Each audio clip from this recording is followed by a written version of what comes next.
គ្នាម៉ានអ្នក3នាក់ដាក់លេខ3មក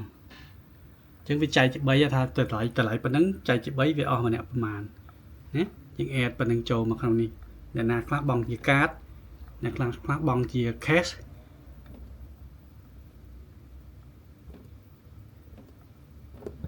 ពេលយើង add គ្រប់គ្នាគ្រប់3នាក់ហ្នឹងវាគ្រប់ទឹកលុយសរុបហ្នឹងគឺយើងអាច confirm payment បានពេលហ្នឹង print ចេញពីគេកំងស្អីខ្លះសាច់គោចកៈសាច់គោអាំង5ចាន beef ហ្នឹងទៅជាក្រានណា receipt នេះទៅជាក្រានយើង receipt សម្រាប់ customer គឺយើងចុច print នៅនេះ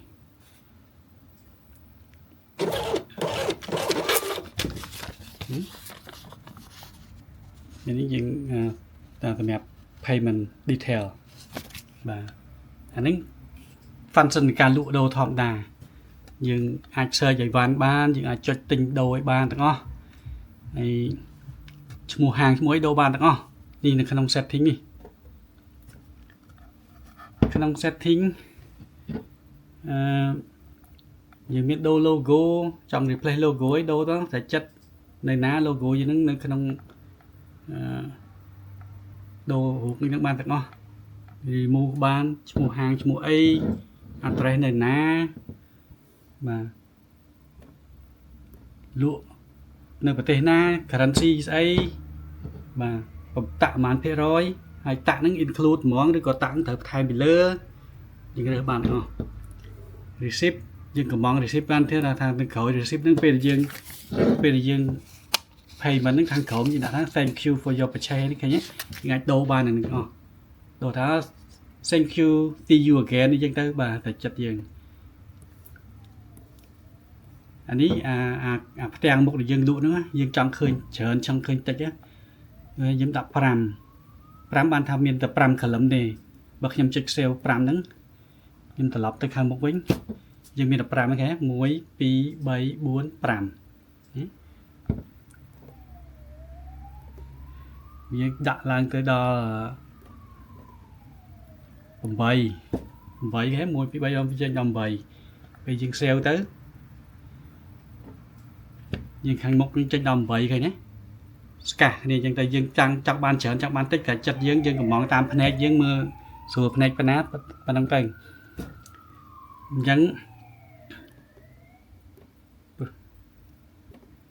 share screen នៅខាងក្រៅយើងកំងបានទាំងអស់ចង់ឲ្យបញ្ចេញអីខ្លះចេញរូបផងចេញតម្លៃផងចេញ stock pound ផងចេញ item ថាវាត្រូវ send ទៅជាក្រៅអត់បានទាំងអស់ហើយ order type យើងឃើញមិញនេះថាហាងកាហ្វេយើងមានអ្នកញ៉ាំនៅហ្នឹងឬក៏មានអ្នក take away ចុះបើហាងលក់អីធម្មតាវិញ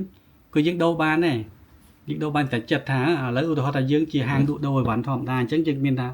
walk in customer ឬក៏ return customer អញ្ចឹងទៅកំងបានទាំងអស់ហើយក្រោមនេះកន្លែងយើង detect printer បើយើងមាន printer 2យើងអាច detect ប្រាប់ថា printer receipt payment printer មួយណាអាចចង្ក្រានហ្នឹង print receipt ticket ហ្នឹងទៅ printer មួយណាកុំឲ្យវាច្រឡំគ្នាឬមួយក៏ថាយើងមានតែមួយយើងប្រើតែមួយរួមគ្នាក៏បានបើយើងមាន cash drawer ហ្នឹង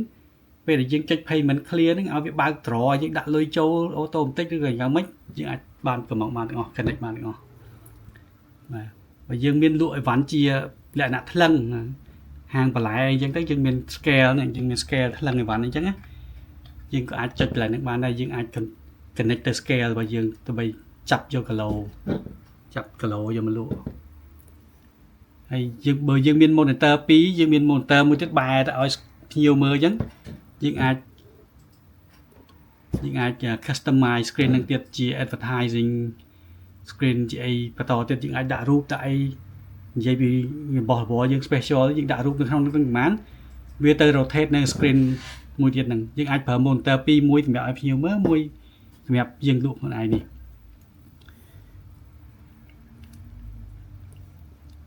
បាទបើយើងមាន connect airport យើងអាច config ឲ្យវា connect ទៅ airport automatic បានទៀតឧទាហរណ៍តម្លៃលុយត្រូវឆាចទៅកាតហ្នឹង$5ឬ$20អញ្ចឹងយើងអាចថា manual ចុចទៅ airport manual ឬក៏យើងចង់ឲ្យវា send ពីម៉ាស៊ីនទៅ automatic ណា airport យើងក្រុមហ៊ុនណាយើងអាច config បានទាំងអស់ក្រុមហ៊ុនណា airport ហ្នឹងយើងអាច link វាទៅបានទាំងអស់ អានេះជា sample pack នៅពេលយើងមាន restaurant មាន take away យើងអាច import product image នឹងចូលមកក្នុងនឹងហ្មងហើយ system ទាំងមូលនឹងមាន backup restore ឲ្យបានទាំងអស់យើងអាច backup រៀងរាល់ល្ងាចមុនយើងបិទហាងយើង backup ទុកអីចឹងទៅខ្លាចកលំសិនខូចទៅឯឡាមានឲ្យប្រើអញ្ចឹងឬក៏មានសិន replace យើងអាច backup យើងអាច restore ហៅពីក្នុង file ចាស់